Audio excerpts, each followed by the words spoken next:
Kemaka Hepa, maglalaro nga daw ba sa Pilipinas? At Kai Sotto mukhang di pa makakabalik ngayong Window 2 ng FIBA Asia World Cup Qualifiers.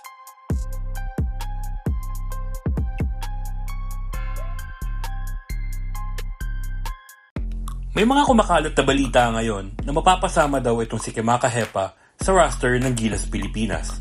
Pero ano ba ang totoo? Kung passport ang pag-uusapan natin, walang official reports na nagsasabi kung ilang taon talaga itong si Kemaka Hepa nung makakuha siya ng Philippine passport. Pero merong isang magiging problema na magiging hadlang sa pagpasok ni Kemaka Hepa sa Gilas Pilipinas. At ito yung rule na ginawa ng FIBA board noong 2025. Ito yung rule na pag naglaro ka sa national team ng isang bansa at ikaw ay 17 na, ay hindi ka na pwedeng magpalit ng national team. At oo, naglaro nga si Kemaka Hepa sa under 18 ng Team USA.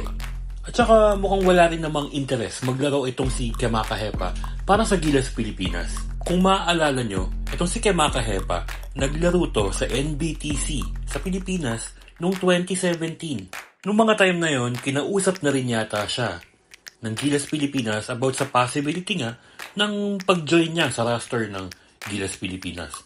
Pero parang hindi naman siya interesado. Pag-usapan naman natin si Kai. At oo, mga tol, no? Mukhang hindi nga makakabalik to sa Window 2 sa laban ng Gilas Pilipinas against Australia and New Zealand. Kahit sa Koshigaya Alpas, hindi pa nakakabalik tong si Kai. At yun yung nakakatakot ngayon. Kasi kailangan niya muna maglaro sa mother team niya ng ilang laro para makonvince sila na payagan siya para makapaglaro sa Gilas Pilipinas. For example, si Kai, na-clear na mga doktor niya to play for FIBA Asia 2 weeks before the tournament. Malamang hindi na to i-release or payagan ng Koshigaya na maglaro sa FIBA. Well, di mo rin naman pwedeng masisi ang Koshigaya kasi invested sila kay Kai. Kaya kailangan niya makonvince ang Koshigaya na okay na siya.